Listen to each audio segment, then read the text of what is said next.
All right, team. So here's another great example of you being able to apply torque. Okay, so this one asks you to determine the forces on the hinge. Another common idea that it may ask is where is the force of the hinge going, up or down? And that could be a one concept that you'd have to show. So let's walk through it. So remember, whenever you do this, be a kitten. Then first off, just do forces. So what are the forces? Well, I know that gravity is acting at the center of the rod. So let's call that mass of the rod times g. I know here I have the force of tension. I can break that down into a force of tension in the x and a force of tension in the y.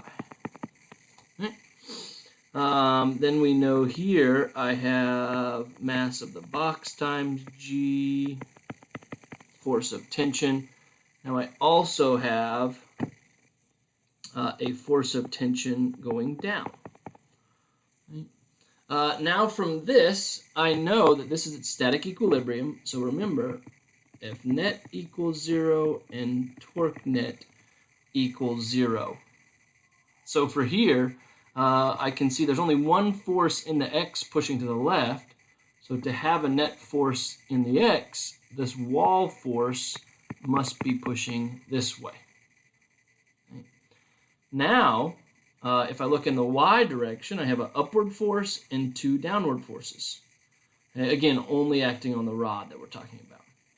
So I don't really know where the normal force would be. The normal force could be up, or the normal force could be down. I'm not sure which direction because it depends. If I pull really hard, maybe the normal force is going down. If I don't pull up enough, then maybe I need the normal force to go up. So that's a tricky one that we may have to come back to, but we at least know there's a normal force up or down. I guess there could not be even that normal force. So those are the types of things we have to look at. Now, when we're doing torque nets, the only thing that's going to rotate is the rod. So we really need to find this force. Okay? And if this is at rest, sorry, not at rest, if this is at static equilibrium, then we know these two have to equal each other because there's zero acceleration. So this force of tension on the rod is the same as mbg. So I had to use the free body diagram on the box to solve something on the rod. Now I'm going to get rid of this because all I care about are the forces on the rod. Again, we're not sure if it's up or down. We'll come back to that.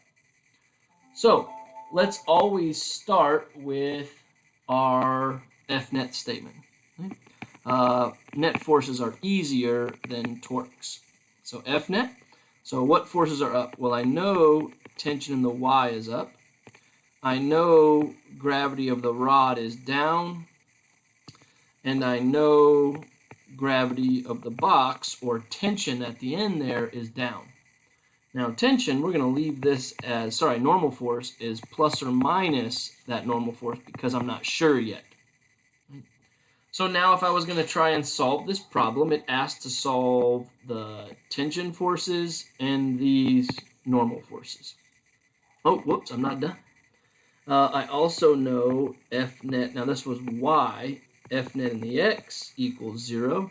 So there's only two of them, so it's a force normal minus ftx, force normal to the right minus ftx equals 0. So force normal equals ftx. So now if I went through, which of these do you know?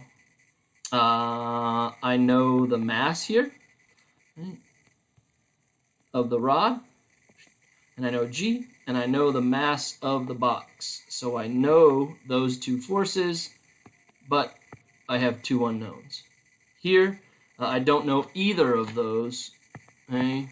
So I can't solve anything. So it was nice to try with forces, but now we have to do torques. So torque net equals 0. All right.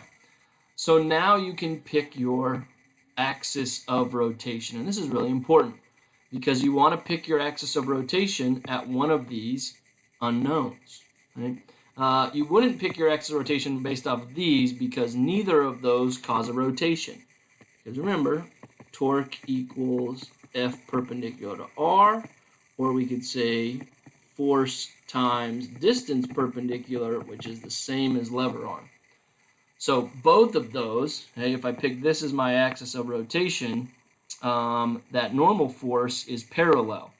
And the FTX is parallel to R, so neither of those do a torque, so nothing there helps me. So it has to be one of these two forces, FTY or normal force. Right? So let's think about it. Right? Let's just assume this is positive up, I guess. Right? So if we put this here, right, then what forces would create torques? Well, neither of these would, because then their R is 0. So then this one would create a torque. Tension in the Y would create a torque. And this other tension, or MBG. So I have 1, 2, 3 forces creating a torque. And so I only have one unknown there that I could solve, FTY. How else could I do it? Let's try the other one. What if I put my axis of rotation here at my other unknown, FTY? So then MBG does not create a torque because R is 0. FTY does not create a torque. So the only ones I have to deal with creating a torque are MR times G and FN. So in that scenario, there's only two unknowns. So I would go with that one. So let's do torque net equals 0. Again, this is my axis of rotation.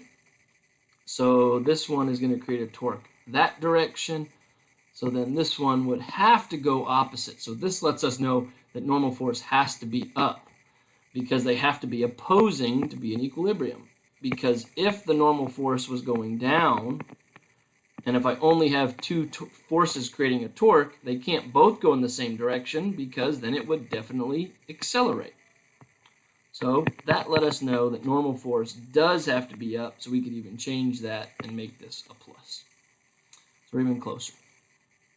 So now I know that I have the, let's call counterclockwise positive, so torque of mass of rod times G minus torque of normal force equals 0.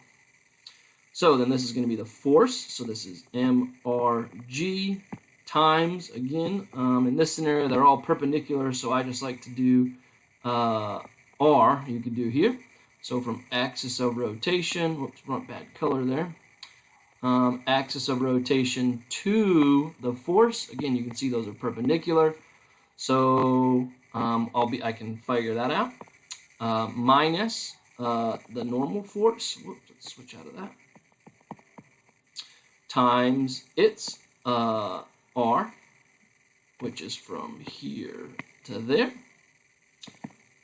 equals 0. So then I can plug in my values. Mass of the rod, I believe that was 25. No, well, I don't even want to do that yet. This is mass of the rod times G, and this is the length over 2. I'm going to add this to the other side, so that's equal to the force normal, and this is the entire length of the rod. So this is times L. So you can see in both parts, those L's cancel out. So it's just MR times G divided by 2 equals the normal force. And if you plug your numbers in, you'll end up with, I think I wrote it down, here we go, 125 newtons. From there, you would plug this normal force into there, and then you would be able to get FTY. Right?